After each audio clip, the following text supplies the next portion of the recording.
This is Join Us in France, episode 322. Bonjour, I'm Annie Sargent, and Join Us in France is the podcast where we look around France so you can really connect to France. We talk about French lifestyle, food, wine, destinations, and travel in general all over France because those conversations will help you have a better experience in France. Today, I bring you a conversation with Eva Jorgensen about the Paris Saint-Ouen Flea Market. It is one of the biggest and most famous flea markets in the world. They boast 5 million visitors a year, which is impressive because it's only open 3 days a week, Saturdays, Sundays, and Mondays. I've been hesitant to recommend it because it has a mixed reputation. I don't mean the market per se has a mixed reputation. The market has a great reputation. The issue is the neighborhood. I mean, the Saint-Ouen Flea Market and the Saint-Denis Cathedral are both dans le 93, which is the Seine-Saint-Denis department. It is densely populated, younger than average, lowest average income in France. And if you follow French news, you hear problems about the 93rd department a lot. And we call it le 93 because everybody knows what that means, okay? Should that stop you? Having talked with Eva and having been there myself, I don't think so, but it is the sort of place where a little knowledge goes a long way. There are public transportation options everywhere in Paris.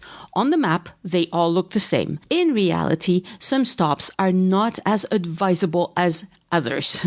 There is a right way to get to the Saint-Ouen Flea Market and a wrong way to get to the Saint-Ouen Flea Market. Listen up. Eva will tell you how to navigate this like a pro. Also, for those of you who enjoy the Join Us in France closed group on Facebook, I am looking for a few people to help me administer the group. Several people who live in the US have volunteered already. Thank you so much. I will invite you to a Zoom session where we can make a plan. But I would love 2 or more who live in Europe and 2 or more who live in Asia, so we have all the time zones covered. When travel resumes again, there will be a boom of people asking to join the group. And when I say a boom, I mean something like, in early 2020, before travel shut down, sometimes there were 200 plus people asking to join every hour. Facebook is great at recommending groups, and since they're getting so much slack for all the political stuff, they've decided to push forward other interests such as travel, cooking, sports, whatever. Anything not political. And we're definitely not political in the group. I mean, sometimes we mention French politics, but I try to just keep it to French politics, the end. But I know that the group is going to be slammed. So don't be shy. You can do a lot of good moderating this group, and I could really use the help. And to all of you who have asked me over the years for the name of the closing song of the podcast, I finally found out. I'll tell you about that after the interview, and I'll also tell you about my encounter with a gendarme. Stay tuned. If you like what we do here at Join Us in France, consider supporting us by going to patreon.com/join us and by visiting joinusinfrance.com/boutique to check out my cookbook, Join Us at the Table, my Paris tours on the Voice Map app, and all the wonderful show merchandise, of course. Follow Addicted to France on Instagram to see the photos of the Saint-Ouen Flea Market that Eva submitted. I will post them this week. And the best way to stay in touch with me and with the podcast is to sign up for the newsletter at joinusinfrance.com/newsletter.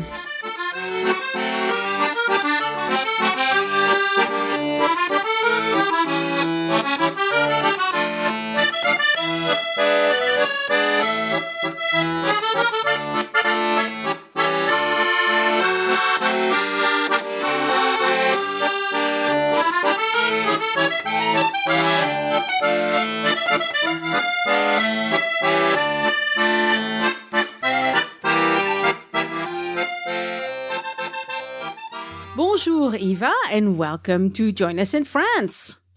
Bonjour, Annie. Thanks for having me. It's so nice to talk to you.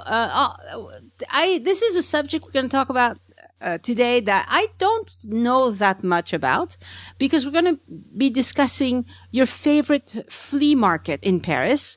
And this is not something I've spent a lot of time in. Now, food markets, yes. Flea markets, not so much. So, let's introduce you a little bit. You're an author. You wrote a lovely book about Paris called Paris by Design, an inspired guide to the city's creative side, which is a lovely title. I haven't read the book, so we're not really going to discuss the book, but it gets great reviews. So congratulations on your book. Thanks so much, Annie. It was a labor of love.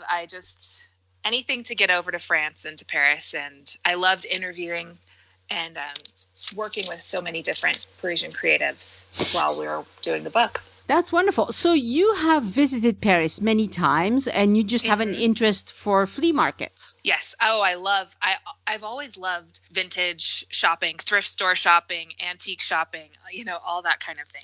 Just kind of the thrill of the hunt and looking at all the beautiful objects. Some people hate it. It grosses them out or something, but I love it. Yeah, I must admit, it's not something... Okay, so my mother was a devoted flea market person. She went and she dragged us. And so... Oh, really? Yeah, and so So you have traumatizing memories. Well, I wouldn't go that far, but it wasn't my favorite thing to do. It really wasn't my favorite thing to do, because she could just go at, when you go to, especially when you go to the seaside in France, they always have these open air markets, and then you have vendors who show up with they don't organize anything. It's just piles of clothes, right? And she would just pull them up and, come here, let's see if that would fit you. It's so cute, blah, blah, blah. And I'm like, oh. And my sister loved it. My sister went along with it beautifully. She loved clothes and all sorts of things. But me, I was like, leave me alone. But anyway, we're not here to talk about me or my childhood. We want to talk about your favorite flea market. Okay. Well, talking mainly about what people call the Paris flea market in English, or in French, you'd say it better than me, but the Marché aux Puces de Saint-Ouen. Did I say that okay? Yes, Marché aux Puces de Saint-Ouen. Exactly, yes. So, and sometimes people call it the Clignancourt market right. too. It has several different names, but this is the biggest flea market in the world, and it's in the world, really? Yeah, that's what I read online anyway. Oh, wow. Yeah, I read that, and it's comprised of, it's actually more than one market. I don't know, people probably know this, or maybe they don't. It's several different markets all right there together, and they're just right outside the periphery of Paris. Mm-hmm. Yeah, I went to Paris last time I was there was November 2019, and I got to spend a whole day just exploring these flea markets again, and it was so much fun. So is it so Saint-Ouen every day? No, that's a good question. So it's, well, technically what you'll see officially on the website and different places, that it's Saturday, Sunday, and Monday. Saturday and Sunday are the main days. Monday, it's open, I think, for shorter hours. It closes earlier, and not all of the vendors are open. So you can go that day if you're not able to get there on the weekend, but there won't be as many things open. And I've been once on that day, and it was nice that it was quiet. So that's the advantage. There aren't as many people there, but yeah, some of the booths were closed. So do most of the vendors have a shack or a thing that they can lock up at night, or do they set up and okay. Explain how that works. Yes. Okay. Oh, but one last thing about the schedule that I was going to say is that unofficially they're open on Fridays. And not a lot of people know that, but you can go on Friday if that's the only day you're available. It's just open in the morning, and it's supposed to be just for dealers. Ah, okay. But I went, and I'm not a dealer, and nobody said anything. Right. it's not like they were checking my ID. So no. And did you try to buy anything that day? Yeah, and it was fine. It was fine. Okay. Yeah. So just if that happens to be the only day that you're available and you want to go, Friday can work too. Very good. How did you get there? Did you just get on the metro? Yes. I just took the metro. But I do have a really specific recommendation for how to get there, because the first time I went, I've been there a few times. The first time I went, we just took the metro to Porte de Clignancourt. And because on the map, or when you just map it on Google or anything, that's usually the way it tells you to go. Like, take the metro to Porte de Clignancourt and then walk from there. But it's not a very pleasant way to walk. There's like a giant highway, and there's all these people who have set up on the sidewalks and are selling like new kind of junky stuff. The trinkets, the plastic Eiffel Towers and stuff. Right. Yeah. Exactly. So if you want to see all that, go that way. But I feel like most people probably wouldn't mind avoiding it. So the way that I like to go, that a local told me about, was you take the metro to the Garibaldi station, and it's a different metro line, but it drops you off. If you get off on the Garibaldi station, you're kind of on the back side of the market in Saint-Ouen. So you get off there, you cross the street and go through the garden on the side of the church. You'll just see it. It's big. And then you turn right on, I think it's called Rue de Rosiers, something like that. Okay. And you just follow that road down, and you'll end up right at the back entrance of the flea market. Excellent. And so it's very quiet, and just like a normal, quiet residential neighborhood that you're walking through. Sounds like a better way to go. Definitely. Yeah. Because that's one of the things that is a put off for me anyway, is that I've heard it's not like, I don't know, there's a little bit of everything. Let's put it that way. That it's not upper class. That's true. I think some people, are, and I didn't go for a long time. I've traveled to France quite a bit, and I put it off for a long time too, because I felt sort of intimidated, and it's outside of Paris on the periphery, and you don't know some neighborhoods, or people say that some neighborhoods are kind of sketchy, but if you take this way to get to the flea market, it's great. It just was a very quiet, I was by myself. It felt very safe. Very good. Good to know. Okay. So now describe what this market looks like, please. Okay. Each one is different. I'm actually this last trip, I just went to, I think 4 of them. So I'll mainly talk about those, but each one has its own little character and its own way. Some are inside, some are outside. My favorite is the Marché Paul Bert.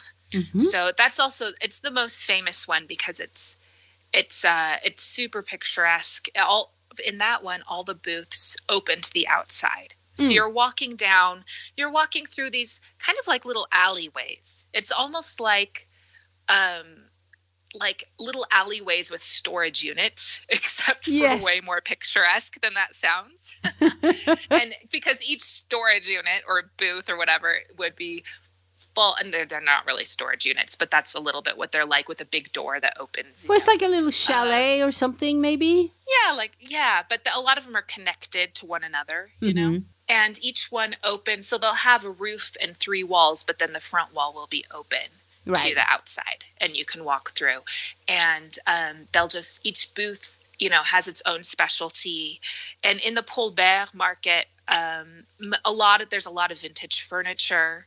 There's a lot of the more high-end or like very artistically curated sorts of booths. So people who it's known for that in the Paul Bert market. Yeah, and it really looks nice. I mean, your photos, there's some nice stuff there. Honestly. Oh, beautiful. Yeah, there's really high-end stuff. And you can find some good bargains, too. I mean, this isn't the cheapest flea market, for sure.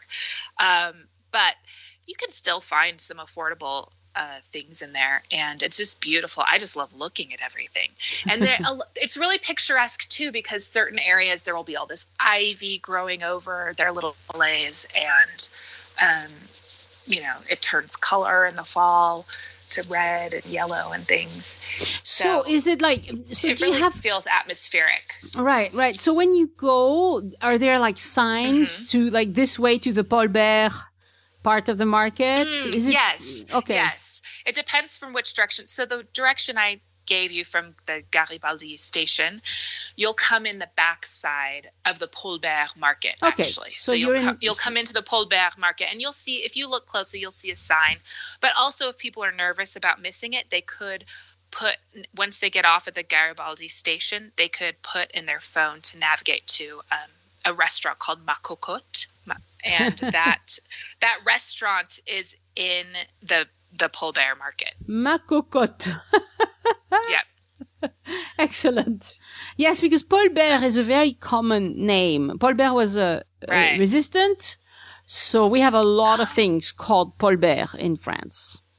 A lot of them. Schools, buildings, streets, all sorts of things are called Paul Bert in France. Oh, well, thanks. I just learned something new. Now you know. But I had noticed that there were quite a few things named that, but I didn't know why. I'll have to look up and read more about it. He was an interesting person, yes. Oh. All right, so beautiful Paul Bert Marché. Yeah, and when I'm there, there's a cafe on one end of the Paul Bert Marché called also Le Paul Bert. Yes. The cafe, it's called Le Café Paul Bert.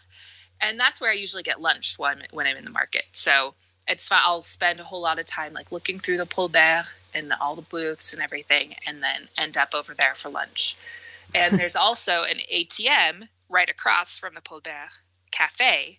So that's convenient if, you need some cash. Yeah. Mm-hmm. Very good. But, oh, and some of the booths, some of the markets are inside. So actually, Paul Bert is kind of combined with another market called Serpette, and that one is inside. So you'll go inside, and same thing where you're walking down, you'll just be walking down these wide aisleways, basically, and on either side there will be booths for each of the different vendors selling all kinds of things, everything from antique, Louis XIV, furniture to vintage Hermes handbags and scarves, paintings, mirrors.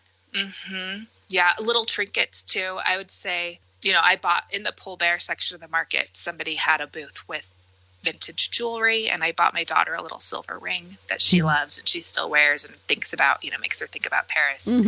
So yeah, they have lots of. Yeah, in your photos, you have photos of old silverware.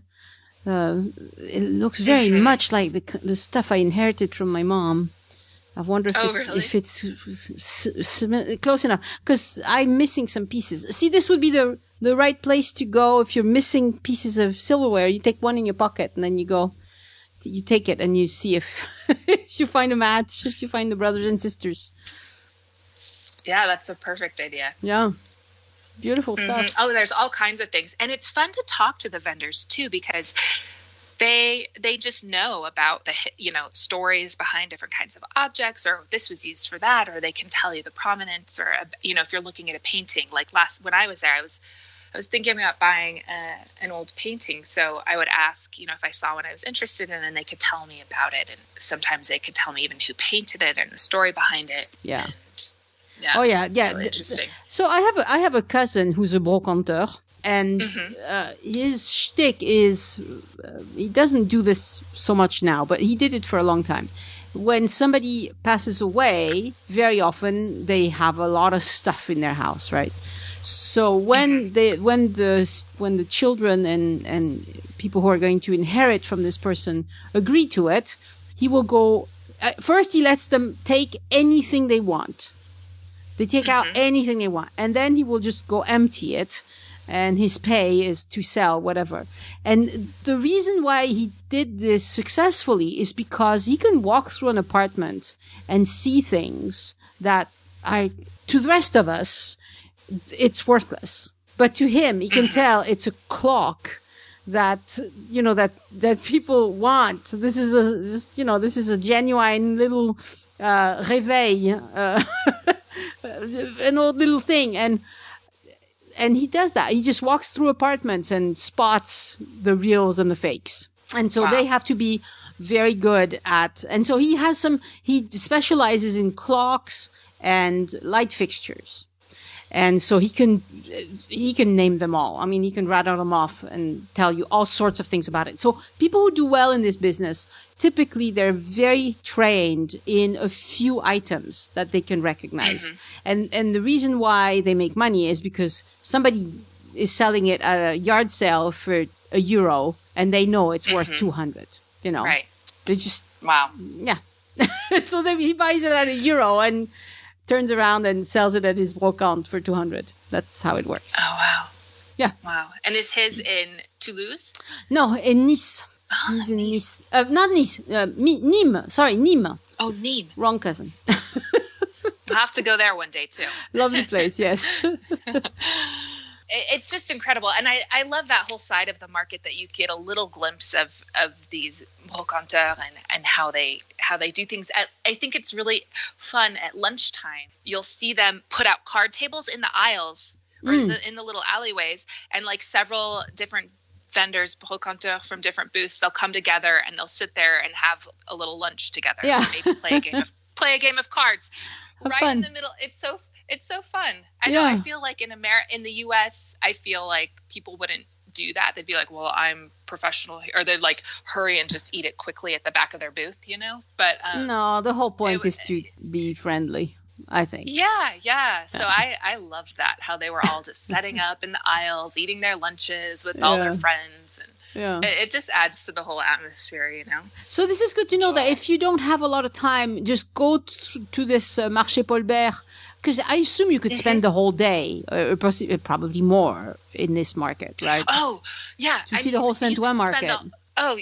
Easily. Like, you could spend the whole day and not even see the whole market, for sure. But the whole Saint-Ouen market. But the Paul Bert, if you just had a couple hours, say, you could definitely go there and see the Paul Bert. Yeah. And that would be a good choice. Good. So then you talk about another one called Cambon. Yes. So that's the next, on this last trip, this last time I went, that was the next one we went to. It's just, if you finish up with the Paul Bert and Serpette and kind of just come out on the road and walk down a little bit, that's the next market you come to. Ah, okay. But it's high-end antique furniture. So probably, not something you can take home in your suitcase. Mostly not. I didn't buy anything in that market, but it was fun to just kind of quickly walk through and see everything. Yeah. You know? And also, there are, even outside of the market, so it's these markets and they're all off these little roads. You don't have to walk far in between them, but sometimes there's little antique shops in between the markets on the road too. Oh, yeah, so sure. There are some great little shops and things that are not technically in any of the markets, but they're kind of wedged in between. Right, because it's probably not that easy to get a spot to sell at one of the official, at Paul Bert or whatever. It's probably, there's probably a lot of competition. I am sure you're right. Yeah. I remember actually talking with one of the vendors about this one particular spot that he really wanted. It was like at the end of an alleyway, so everyone walking down would just walk right to it. And then also it was covered in ivy and really beautiful. And he was saying that he was really hoping to be able to get that one day and move over there. That's cool. Yeah. Let's talk about the other one. So there's one called Marché Biron. Yeah. So that one, this is a fun little tidbit. If anyone has seen the Netflix series Lupin, the French TV show, he goes to this market a few times because it's where his best friend lives. Oh yeah, he's got a friend who's a brocanteur. That's right. Yeah, and that's in the Marché Biron.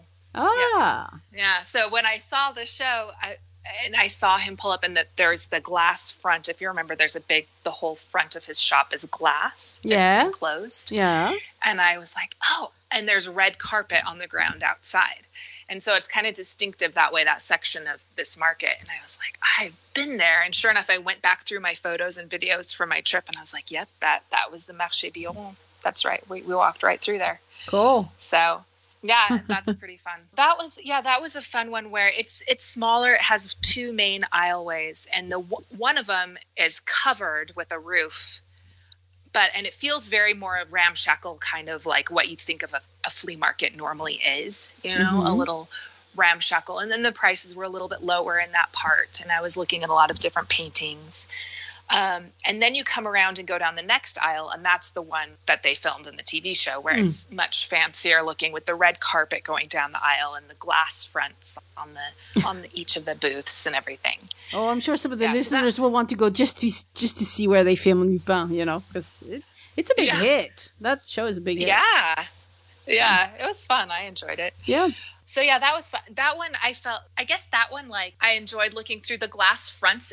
To me personally, I felt a little bit intimidated, like, oh, should I go into these booths, because they were also selling very more high-end antiques and things like that, like fancier things. And I was with my 9-year-old daughter, so I decided not to go. But it was just, you can still just look in the glass fronts as you walk by. And I'm sure if I would have gone in, they would have been perfectly friendly. Oh, sure.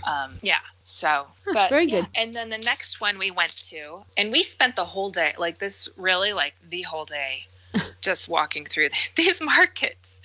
My daughter was a good sport, but she actually likes you have a stuff patient daughter, because I would have complained bitterly at 9 years old. I would have probably run away. Yeah, that's how my son would have been if I would have brought him. There you go. Probably. Yeah, so I get it. But yeah, she kind of enjoys that kind of thing. So she was a good little companion. But the next one we went to was called the Marché Vernaison. Mm-hmm. And that's the oldest market, actually, I found out, in the whole Marché Saint-Ouen. So I was reading about it. I thought it was kind of interesting. That's how the flea market got started. There were these people who would search through the trash and whatever, see what they could find to sell. Mm. And they were called the rag in English, at least. I don't know in French.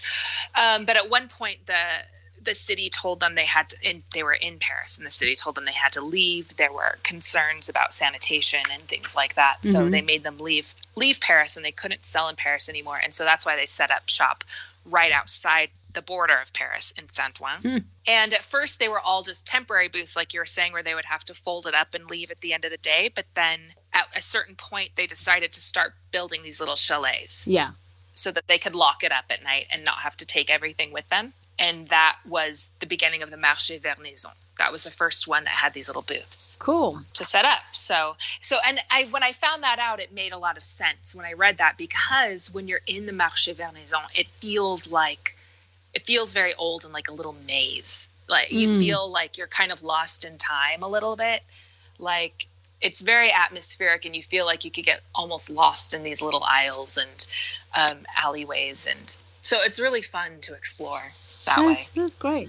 So it sounds like all of it really is very safe, and like sometimes flea markets can get a bit of a dicey reputation, but it sounds like it's not dicey at all. No, I've always felt, I've been a few times, like I said, by myself. I've been with just me and my 9-year-old daughter, and I felt completely safe the whole time. Wow. That's really good. Mm-hmm.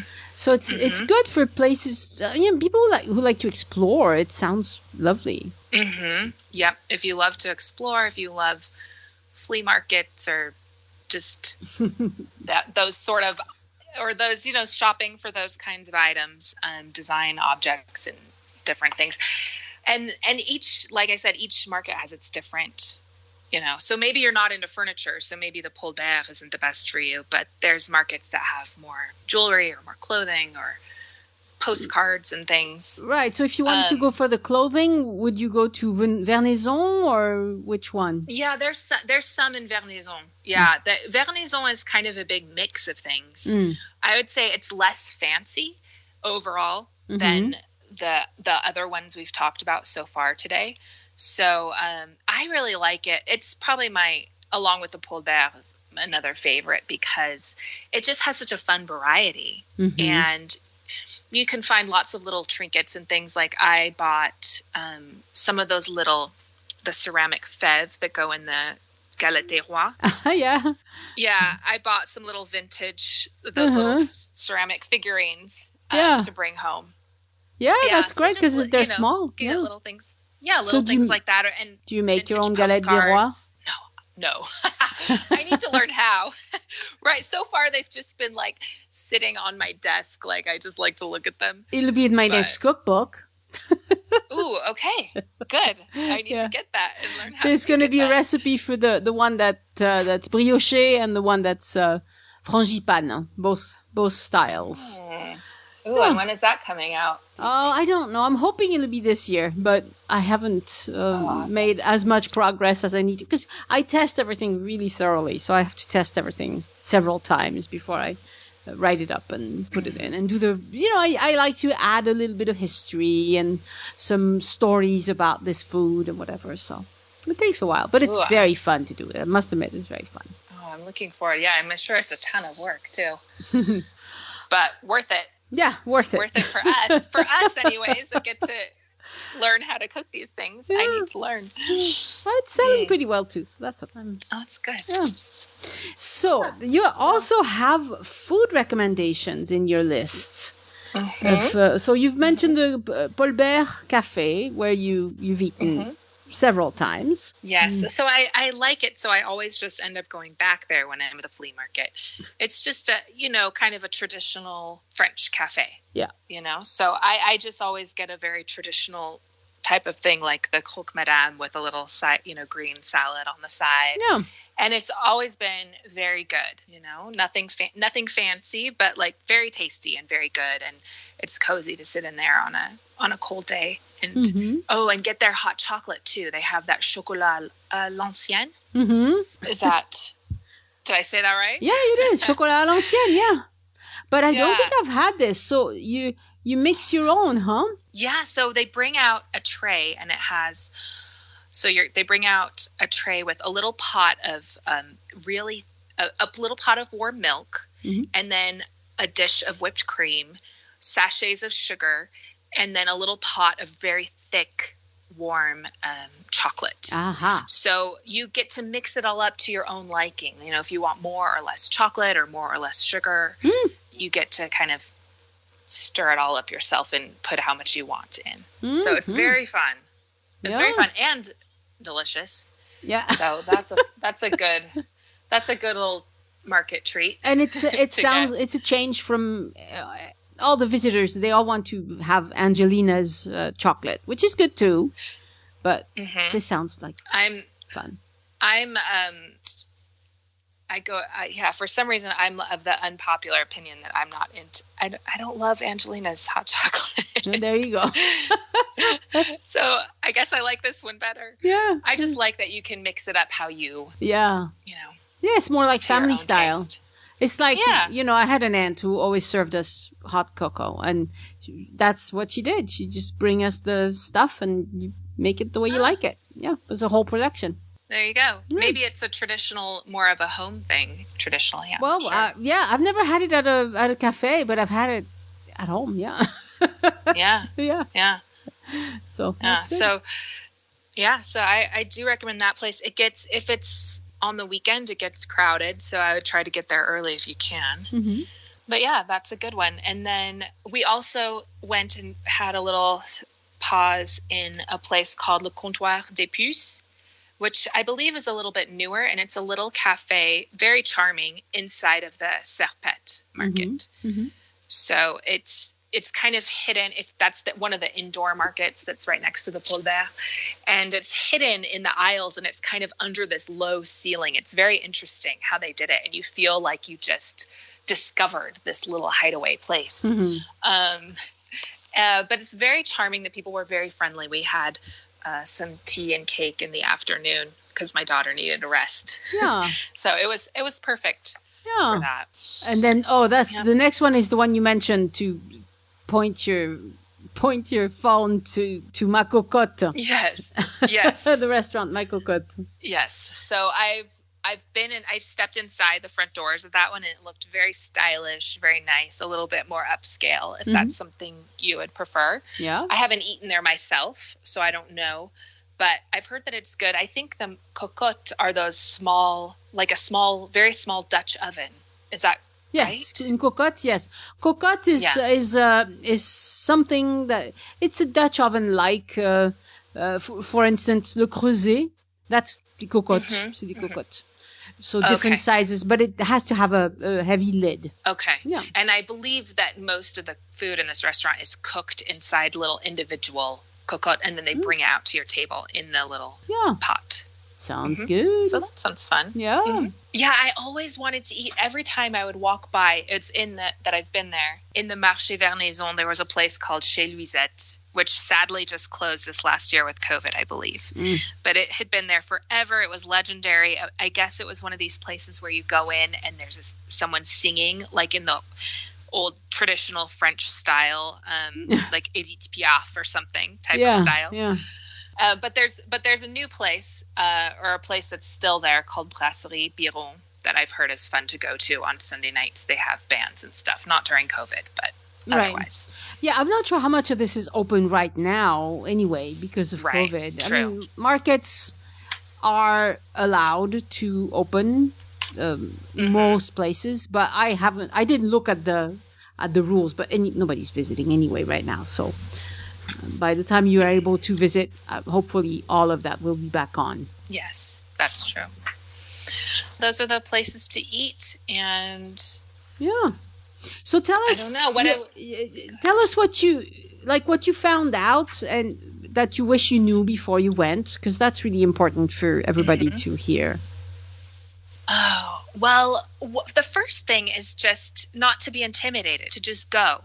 Because I think, like a lot of people, I had been to, I had traveled to Paris before, and I'd been very interested in going to the flea market before the first time I went, but I had felt sort of intimidated because I thought, oh, maybe it'll be hard to get there, or maybe it'll be dangerous, or maybe I'll get there and it's just intimidating to bargain. Do I have to know how to bargain a certain way or whatever? Do you? Do you bargain there? You can a little bit. You can a little bit, but I just in a polite. I don't know. Personally, I like to just not be a super hard bargainer, but in a polite way. But if it's something that I feel like I would like this, but I would only, if you say I say to myself, but I can only pay up to this much money. I think there is a little bit of bargaining that's expected. That if you do it in a very, a polite way, something like okay, I don't know. I might say something like, just show your show you're hesitating a little bit. And sometimes they'll just step in and be like, okay, or maybe I could give it to you for this. Or say, I was hoping not to pay more than this. And they, they might come down to meet you, or they might not. And just like anywhere else, bargaining at these kind of flea markets. But I think most vendors are open to a little friendly bargaining for sure. Yeah, which is good. But it wasn't that big. It wasn't that big of a deal. It ended up being, in my mind, it was more intimidating than it ended up being in real life. So that's the main thing, is just don't put off going because you think it'll be scary or intimidating or something. It's actually something like. It's one of the most popular places actually in France as far as tourist destinations go. Yeah, it is very popular. Lots of people ask about it. And I don't know why I haven't done an episode about it till then. I was waiting for you to come along, as a matter of fact, because a lot of people ask, about Saint-Ouen, and most people ask if it's safe. And every time I'm like, I don't know. I've never been. I don't know. So, well, I would say, stick to the market itself and take the route that I described of how to get there. Yeah. And then if you do it that way, then, it's safe. It's felt safe to me anyways. Yeah. Yeah. And another thing people worry about is like, oh, but I don't have cash, or I'll have to figure that out. Most vendors take cards these days. Anyways, they have their little machines in their booth. They can take a card. Yeah. But in the off chance that there's one booth that doesn't take cards, there is an ATM in the Paul Bert market.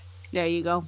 So, so that's not, an intimidating thing either. And then the other thing that I would do differently is just the first time I went, I went to the Porte de Clignancourt entrance, and that was a mistake. Now I would always go to the Garibaldi station and go that way. Better. Yeah.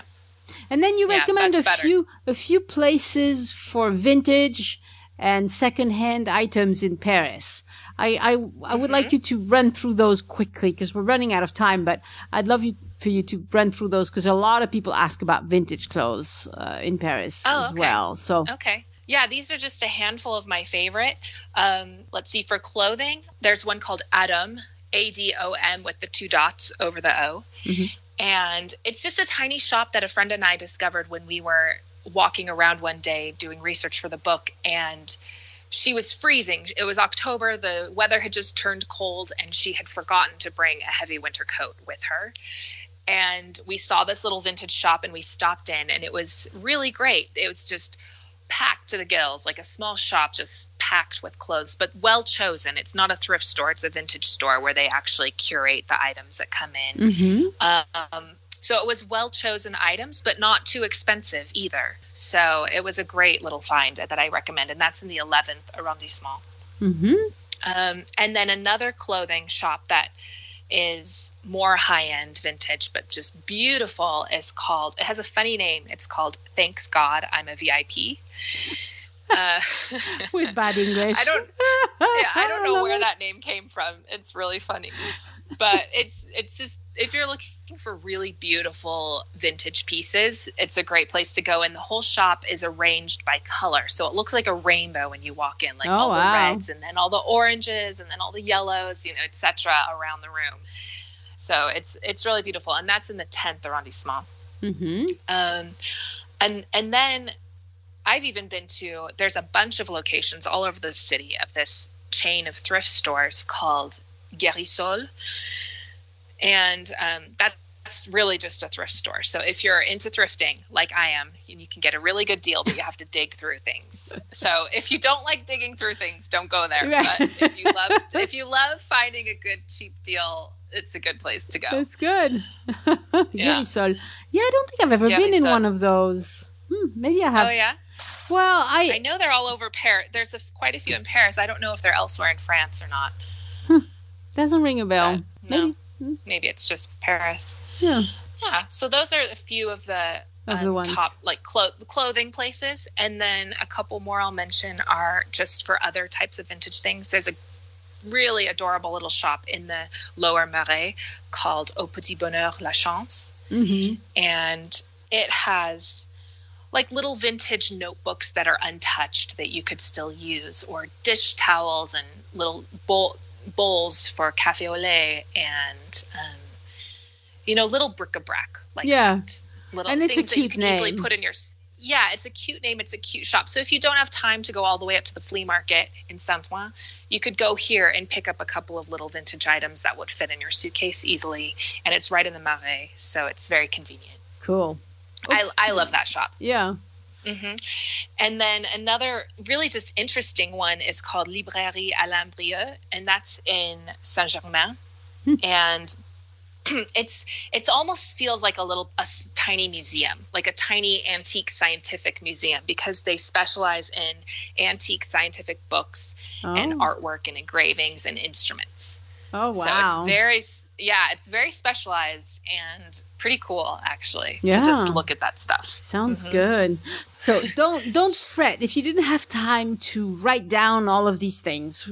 You'll see them in the show notes and in Eva's guest notes, so you'll get to see all of these recommendations, because it's very nice. You did a good job at summarizing all of this. Thank you. It's great. It's great. So when do you hope to come back to Paris? Oh, I mean, as I'm just watching the news as soon as they let us back in. Yeah. I told my husband, I was like, as soon as they open it back up and things are safe, I'm going to book a flight and get over there. And I want to do one of your walking tours this time, because I haven't done one of those yet. So I'm excited to do that, because I don't know as much about the history of, the history side of things. Yeah. Yeah. My walking tours are, I take you to markets and mention a few stores, a few restaurants, but it's whatever is interesting as you walk around the neighborhood, which is at least interesting to me. I'm sure other people would point out different things, but those are all the things that catch my attention. Well, I'm sure if people love the podcast, like which I do, I've been listening for years. I'm sure if we love the podcast, then we would love your walking tours. So you probably would. Yeah. That's what I. You probably would. It's like a podcast, but more organized. Okay. It's kind of written out, like the podcast is just a conversation. It's a chit chat, but that's more organized. All right. So I see that you have an Instagram account for people who want to follow. What do you curate on your Instagram account? My Francophile Instagram account is called Paris by Design Co. So just a CO at the end of Paris by Design. And that one is just for everyone who, like me, loves all things art and design related to Francophilia. So maybe French movies or architecture or fashion, art, all that side of things, all related to France. Yeah. All right. Well, Eva, thank you so much for coming on the podcast. It's been a delight to talk to you. And hopefully you can come back to France soon. So do you ever go to anywhere else in France or just Paris? Oh, yes. I want to go everywhere in France. I love going. Next on my list is La Rochelle and Ile de Ré. I've never been there. I would love to. If you come with your kids, they would love it. And I just listened to your episodes about that area, and I want to go even more now. Yeah. So. No, yeah, that's a great choice. I recommend it. Oh, merci beaucoup, Eva. Merci, Annie. Au revoir. Au revoir. Again, I want to thank my patrons for supporting the show and giving back. Patrons get several exclusive rewards for doing so. You can see them at patreon.com/join us. That's Patreon. Join us, no spaces or dashes. Thank you all for supporting the show. Some of you for years. You're wonderful. And a shout out this week to new patrons, Libby Miller and Carol Mellinger. Mellinger, maybe? I hope I got it right. Thank you so much for becoming patrons and making this podcast possible. This week, I emailed all my PayPal donors and episode guests to invite them to the Addicted to France private forum. It's old school. It's a bit vintage, like the Saint-Ouen Flea Market, but it's a great place to talk about France, and it's growing quite fast. I plan on spending more time in the private forum and hopefully less time on Facebook because it suits my personality better anyway. Patrons, you can log in to the Addicted to France forum anytime. Just go to addictedtofrance.com using your Patreon credentials. And I will also invite former patrons because some of them have donated a lot to the show over the years, and I'd love them to hang out with me on the Addicted to France forum. Last week, I posted a video of Auvillard, and next week, I will post a video of a lovely long drive in the countryside. No talking, just driving around the gorgeous French countryside in the Lot and the Dordogne area on our way to Montpazier. The closer we got to the Dordogne department, the more we saw rolling hills and quaint villages, little shops and French cars, of course. I think you'll like it. And it's all on the Addicted to France forum. My thanks to Susan Boyd for sending in a one-time donation by using the green button on any page on joinusinfrance.com that says tip your guide. Susan wrote, I've been a listener since your first episode. It was great then, and you've rolled up with the cold gut punch to find even more interesting and creative ways to entertain and educate during a trying time. Susan has also been sending a donation every few months, which is truly appreciated. Thank you very much. My thanks also to Scott Toporek, who is also a patron, for sending in an extra donation. Scott wrote, just an extra to thank you for all the great episodes lately. I have really enjoyed the episode in the past few months. Avignon, Bastide, Saint-Antonin, Bruniquel, Mayenne, etc. Your podcast is getting better and better with age, like French wine. Oh, thank you so much. I'm so glad to hear that you enjoy hearing about those places, Scott, and I love showing them off with Elise. Thank you, Greg Furry, also for switching your donation. Greg was a patron and decided to switch to a recurring donation via PayPal, which is really easy to do. On joinusinfrance.com, you go to the About tab, then Support, and now he'll get all the rewards through the private Addicted to France forum instead of through Patreon. It's a better deal for him and for me both. There will be a link in the show notes too. Steve Stegman had some great feedback about the last episode about Avignon. He wrote, loved the Avignon episode. I would emphasize that you should not let your lack of French skills dissuade you from going to the festival. My daughter's French is non-existent and she loved it. The food, street performances, and non-stop party in the streets was wonderful. She always talks about going back. And Anita Pitts Udega said, even if you don't speak French, it's quite a spectacle and extremely enjoyable. Yes, don't let that stop you. Avignon during the festival is amazing. For 2021, the dates for the Avignon Festival are between July 5th and July 31st, but it will all hinge on how we're doing with the pandemic. I'm not sure France will be open yet to foreign visitors.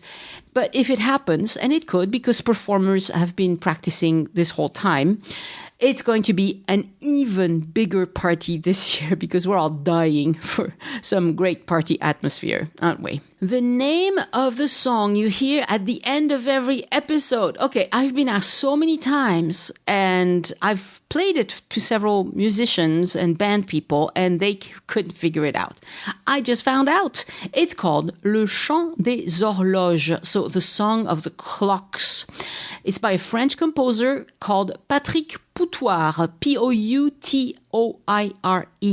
I didn't know what it was because I recorded it in my village while the marching band was going by, and I was also taking photos at the same time. Finally, it dawned on me that I could contact the band online instead of waiting to see them live again and talking to the conductor.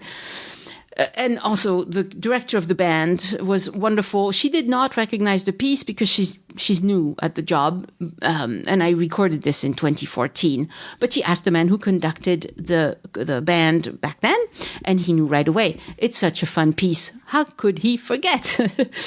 I have not been able to find out much about the composer. He might have been a marching band conductor in the French military, La Marine, I think. But I only found one source, so I'm not sure. If this is the right guy, he wrote a few pieces. I could not find an official published version of Le Chant des Horloges, the one that is played at the end of the episode. But on one website was sharing it as a .myr file. What's an .myr file, you ask? Well, it's a file made by software designed to write music, something like Finale for music nerds. It's a company based in Toulouse as well. So my husband extracted the sheet music from the MYR file. Just in case you'd like to see it, I have it. Voilà, Le Chant des Horloges by Patrick Poutoire. Mystery solved. I think my village band did a wonderful job at it, quacks and all. I can hear some quacks. The rendition I found on YouTube doesn't have as many quacks, but it's not as happy. So there you have it. And if you'd like to see that band performing it that day in my village, see the conductor with his trumpet, the band members wearing blue berets, and the majorettes with their big smiles, search for French Village Life on YouTube. I posted it years ago. This week, my husband and I had a meeting with a gendarme. Fear not, we did not do anything wrong, but my husband is applying for French citizenship. At last. He's been living here since 2005. He's taken his sweet time. I was born French, but I applied for American citizenship as soon as I was eligible. I think that was 6 or 7 years into our marriage. I'm not really up on all the rules, but I think in the opposite direction for him, he was supposed to have been married to me for a few years. It's been 30 plus. And living in France for 3 years, and it's been much longer than that. He was way overqualified, as always. But in France, they send the gendarme to verify that the couple applying is actually married. They even interviewed our neighbors when we first moved to France, when he was applying for a residency card. And I remember a neighbor coming over just all up in arms that how dare the gendarme ask any questions about you? Obviously, you're a fine family. I can't believe why are they checking on you and not on other people, whatever. She was really having a bad day. Anyway, we had to go meet the gendarme. And so we, on a Sunday morning, no less, the gendarme worked 24/7. And so we went and she was lovely. She was about our age. So, 50, 55 maybe. She had herself been married a very long time. She just asked us to talk about ourselves and talk about where we met and why he wanted to become a French citizen and all these things. And it was very enjoyable. She said at the end, we talked for about half an hour. So, we got to hear stories about her kid and her kids. She has two. And she got to hear stories about our kid. We have one. Anyway, it was very enjoyable. Gendarmes are nice people. They're just people like the rest of us. And we had a good laugh about how in the U.S. she witnessed somebody getting stopped for something, and she was shocked how rough it was. How just really aggressive the police is over there. She's like, here, we'd never get away with this. And it's true. French gendarmes are actually very nice, even if they're stopping you because you've done something wrong, generally speaking. I think if you're protesting in the streets with rocks in your hands, it wouldn't go so well. So I guess it's all relative. This week in French news, I read an article about the CEO of Moderna becoming the 23rd richest person in France. And I did a double take. The CEO of Moderna is French. Yes, he is. His name is Stéphane Bancel, born and raised in Marseille, where he graduated high school. Then he went to Versailles to a private prep school to prepare the exam to enter the prestigious French school called Centrale. He graduated from Centrale. Everybody's heard of Centrale in France. Then went to the University of Minnesota for his postdoc. Then he also did an MBA at Harvard, and he stayed in the US. Can we have him back, please? We could use him over here. And I've complained about how slow things are when it comes to vaccines in France. But by the time this episode comes out on Sunday, it'll be, more or less 16% of the French population will have had one dose of the vaccine. The vaccine rollout is speeding up. It's too slow for my taste, but, it's going a little better. I think in the US, between 40 and 50% of the population have been vaccinated. So we're definitely behind. You're going to need to be patient before you can come back. But the French government is trying to catch up, and it's heading in the right direction.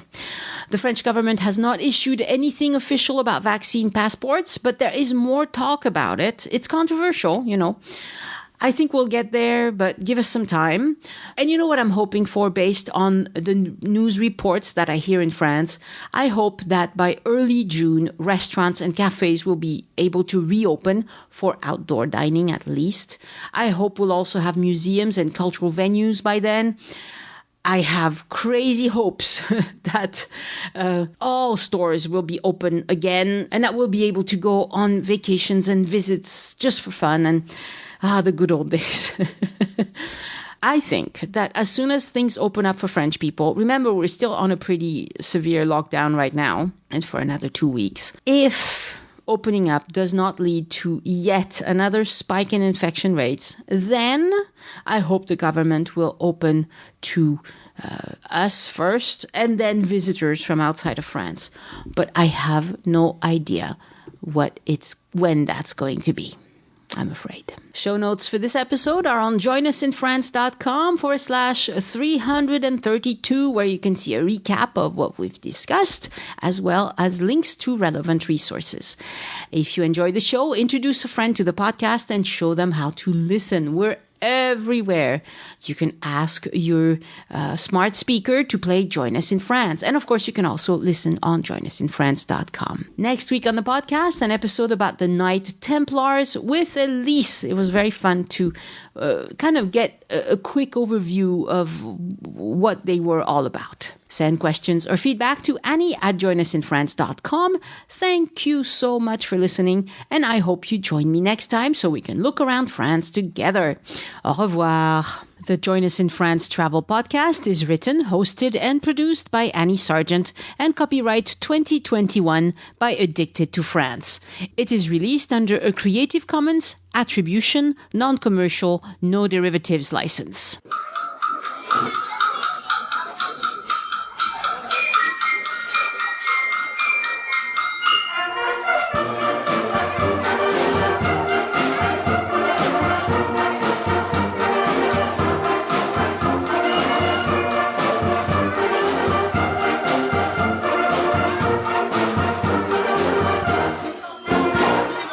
Bye.